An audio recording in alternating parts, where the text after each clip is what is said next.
आप देख रहे हैं प्रभा साक्षी और मैं हूं आपके साथ रेणु तिवारी। हमारा खास प्रोग्राम है न्यूज़ रूम, जिसमें हम चर्चा करने जा रहे हैं फिर से होने वाले किसान आंदोलन के बारे में।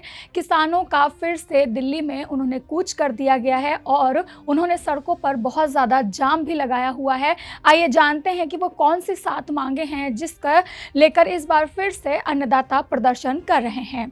किसान दिल्ली की ओर कूच कर चुके हैं। भारतीय किसान परिषद BKP समेत कई किसान संगठन नए कृषि कानून के तहत उचित मुआवजा और लाभ की मांग को लेकर प्रदर्शन कर रहे हैं। BKP का मार्च 2 दिसंबर यानी कि आज से पूरी तरह से नोएडा की ओर से शुरू हो चुका है, जबकि अन्य संगठन 6 दिसंबर को दिल्ली की ओर कूच करने की तैयारी में हैं। पंजाब हरियाणा सीमा पर मौजूद किसान भी इस प्रदर्शन में शामिल रहेंगे। किसान की मुख्य मांगों में MSP की जो गारंटी है और कर्ज माफ़ी, पेंशन, विशेष रूप से कुछ ऐसी चीज़ें हैं जिसको लेकर किसान लोग प्रदर्शन कर रहे हैं। और इसी दौरान पुलिस बल को भी वहां पर तैनात किया गया है काफ़ी अच्छे से।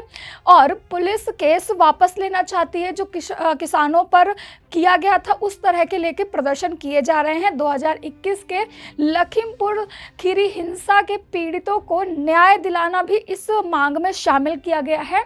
भारतीय किसान परिषद BKP के नेता सुखबीर खलीफा ने कहा है कि हम दिल्ली की ओर से कूच करने की तैयारी में हैं।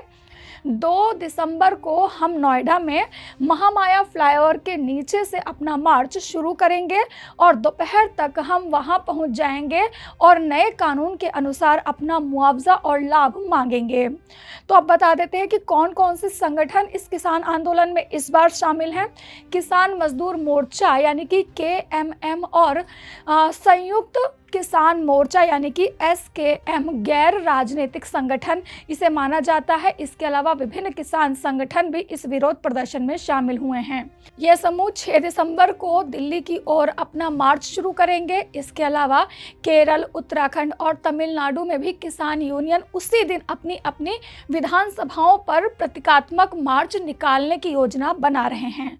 पंजाब हरियाणा के शंभू बॉर्डर पर किसान 13 फरवरी से डेरा डालने की उम्मीद कर रहे हैं। वे किसान की ओर से अपने रुके हुए मार्च का विरोध प्रदर्शन कर रहे हैं। आइए अब आपको विस्तार से बताते हैं कि इस बार जो विरोध प्रदर्शन किया जा रहा है किसानों की ओर से, उसमें कौन कौन सी मांगे हैं और उनका मार्चिंग का जो रूट रहेगा वो किस तरह का होगा। सबसे पहले आपको बता दें कि किसान दिल्ली की ओर से महामाया फ्लाईओवर नोएडा में जो मार्च शुरू करेंगे, शंभू बॉर्डर यानी कि पंजाब हरियाणा बॉर्डर पर विरोध प्रदर्शन कर रहे हैं, जो 6 दिसंबर को दिल्ली कूच में शामिल होंगे। इसके अलावा किसान नेता सनातन सिंह और सुरेंद्र सिंह चौटाला, सुरजीत सिंह फूल और बजिंदर सिंह नेतृत्व में ये पहला जत्था दिल्ली जाएगा। उनकी यात्रा में हरियाणा के अंबाला, मोहाना, अनाज मंडी, खानपुर और जट्टान और पिपली को रुकना शामिल होगा। इसमें ये रोजाना सुबह 9 बजे शाम 5 बजे तक चलने की इसकी पूरी योजना है, यानी कि 9 बजे से लेकर 5 बजे तक ये प्रदर्शन चलेगा और इसमें धरना दिया जाएगा और ये रात में ख़त्म हो जाएगा और रात पे ये सड़क पर ही आराम करेंगे। तो कुल मिलाकर बहुत ज़्यादा ट्रैफिक जाम हो सकता है। आप अगर यात्रा कर रहे हैं इन रूटों से तो सतर्क हो जाइए। इसके अलावा आपको बता दें कि 7 मांगे मुख्य रूप से इस बार कौन कौन सी हैं। तो सबसे पहली जो मांग है वो कानूनी गारंटी वाला न्यूनतम समर्थन मूल्य यानी कि MSP को लेकर है। इसके अलावा कृषि ऋण माफ की भी एक मांग की गई है। इसके अलावा किसानों और कृषि मजदूरों के लिए पेंशन की भी योजना सरकार बनाए, ऐसी मांग की जा रही है। पिछले विशेष प्रदर्शनों के दौरान दर्ज किए गए जो पुलिसों द्वारा किसानों पर मामले हैं उसे वापस लेने की भी किसान इस बार मांग कर रहे हैं। 2021 के लखीमपुर हिंसा में जो पीड़ित हैं उनके लिए न्याय किया जाए, अभी तक न्याय नहीं हुआ है किसानों के अकॉर्डिंग, तो ऐसी उनकी मांग है वो पूरी करने की मांग की जा रही है। इसके अलावा भूमि अधिग्रहण अधिनियम 2023 2013 को बहाल करवाना भी इस बार किसानों की लिस्ट में शामिल है। इसके अलावा आपको बता दें कि 2020-21 के विरोध प्रदर्शन के दौरान मारे गए किसानों के परिवार को एक बड़ा मुआवजा दिया जाए, ऐसी भी अपनी लिस्ट में मांग को शामिल करके किसान प्रदर्शन करने वाले हैं।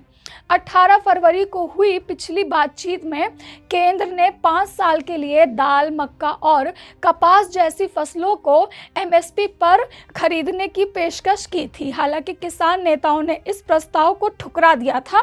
पंडित ने बातचीत में अपने बताया कि सरकार की आलोचना उन्होंने अच्छे से की है और कहा है कि उन्होंने हमारे साथ बातचीत बंद कर दी और कॉन्ट्रैक्ट फार्मिंग हमारे लिए स्वीकार्य नहीं थी। हम फसलों के लिए एमएसपी पर कानून गारंटी की मांग कर रहे हैं। इसके अलावा उन्होंने कहा कि किसानों का अपनी मांगों पर लगातार जोर देना मौजूद नीति और सरकार की प्रतिक्रिया से उनके असंतोष को रेखांकित करता है। जैसे जैसे विरोध प्रदर्शन बढ़ रहे हैं, सभी की निगाहें दिल्ली पर टिकी हुई हैं। अब इन मांगों का समाधान कैसे निकाला जाएगा, क्या चीज़ करेगी, ये रणनीति सरकार तय कर रही है। किसानों को इस बार कैसे अपने गुट में लिया जाए, इस पर भी विचार विमर्श हो रहा है। ऐसे ही लेटेस्ट अपडेट के लिए देश दुनिया की तमाम खबरों के लिए आप बने रहें प्रभा साक्षी के साथ। नमस्कार। अगर आप भी लेना चाहते हैं देश दुनिया की तमाम जानकारी तो आज ही सब्सक्राइब करें हमारे चैनल को। साथ ही नीचे दिए बेल आइकन को जरूर दबाएं ताकि हर अपडेट आप तक पहुंच सके।